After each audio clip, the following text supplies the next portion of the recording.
Thomas Anderson lives a double life. By day, he's just a quiet, overworked computer programmer. But at night, he becomes Neo, a skilled underground hacker. Even in his normal routine, Neo feels out of place, like something's wrong with the world. He can't shake the feeling that he's trapped in a system he doesn't understand. Late one night, strange messages appear on his screen. "The Matrix has you." Then another one. "Follow the white rabbit." Minutes later, a group of visitors arrives at his door. One of them has a white rabbit tattoo. He decides to follow. That choice will change everything. At a dark, pulsating club, Neo meets Trinity, a mysterious woman in black who seems to know everything about him. She warns him he's in danger, and someone's been watching him. She doesn't explain much, but what she does say confirms his suspicions. The world is not what it seems. Then, just like that, she disappears back into the shadows. The next day, everything escalates. Neo gets a package. A phone rings inside it, and a voice on the line tells him to escape immediately. But before he can react, dark-suited agents show up. Agent Smith and his crew. They speak like machines. They act like machines. And they have one goal: control. They interrogate Neo, threaten him, and offer a deal. Stay quiet, and he can return to his life. Neo refuses. The system now sees him as a threat. Neo is eventually rescued by Morpheus, the leader of a small group fighting against the machines. Morpheus gives him a choice. Take the blue pill and forget all of this happened, or take the red pill and finally learn the truth. Neo chooses the red pill. Immediately, the illusion begins to fall apart. The world around him glitches, melts, collapses, and Neo wakes up, for the first time, in the real world. Neo's real body is weak, floating in a pod filled with fluid, surrounded by thousands of others. Giant machines keep humans imprisoned, feeding off their bioenergy while keeping their minds trapped in a simulated world. The Matrix. Morpheus and his crew rescue Neo and bring him aboard the Nebuchadnezzar, their hovercraft ship. Neo struggles to comprehend what he's seen.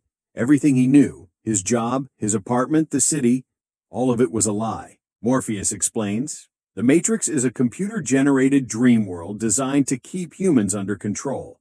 The machines took over the Earth long ago, and now people live in a simulation while their real bodies are harvested like crops." Neo is overwhelmed, but Morpheus is convinced that Neo is the One, a person prophesied to end the war and free humanity. Neo doesn't believe it. Not yet. Neo begins his training. Inside the Matrix, the usual rules of reality don't apply. He can jump between buildings, fight like a kung fu master, and move faster than normal humans. But all of it is still limited by his mind. Morpheus teaches him that fear, doubt, and disbelief are what hold him back. Trinity also trains with him, calm, strong, and silently supportive. Neo begins to grasp that the Matrix can be bent, even broken. The threat of the agents grows. They're sentient programs within the Matrix, able to hijack any digital body at will. They can move faster than bullets and can't be killed by normal humans. Among them, Agent Smith stands out, intelligent, calculating, and unusually bitter. Morpheus brings Neo to the Oracle, a mysterious woman who guides rebels like them. She tells Neo he's not the One, but he's got potential. Her words confuse him, but he senses she knows more than she says. Meanwhile, a storm is brewing. Cypher, one of Morpheus's crew, is tired of the real world. He misses the taste, the pleasure, the comfort of the Matrix. In secret, he meets with Agent Smith and makes a deal. He'll betray his crew in exchange for being reinserted into the Matrix, rich, famous, and forgetful. The betrayal sets off a chain of events that endangers the entire crew. Cypher's sabotage leads to a devastating ambush. Morpheus is captured by the agents inside the Matrix. They plan to break into his mind and extract the location of Zion, the last human city hidden underground. The agents know Morpheus won't talk, but they have methods to break him from the inside. Time is running out, and the crew must make a tough decision. Do they pull the plug on Morpheus to protect Zion, or does someone attempt the impossible and rescue him? Despite his doubts, Neo volunteers to go back in. Trinity insists on going with him. For the first time, Neo begins to act not like a follower, but like a leader. He's no longer running from the Matrix. He's challenging it head-on.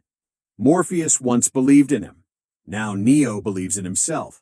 What follows is an unforgettable sequence of bravery, style, and rebellion. But that's a story for you to witness, not for us to spoil. Neo's journey isn't over. It's just beginning. The Matrix still controls millions of minds. The machines still rule the real world. But now, there's a ripple in the system. Someone is awake. Someone who can see the code for what it really is. Whether Neo is the one or not, he's definitely not your average Mr. Anderson anymore.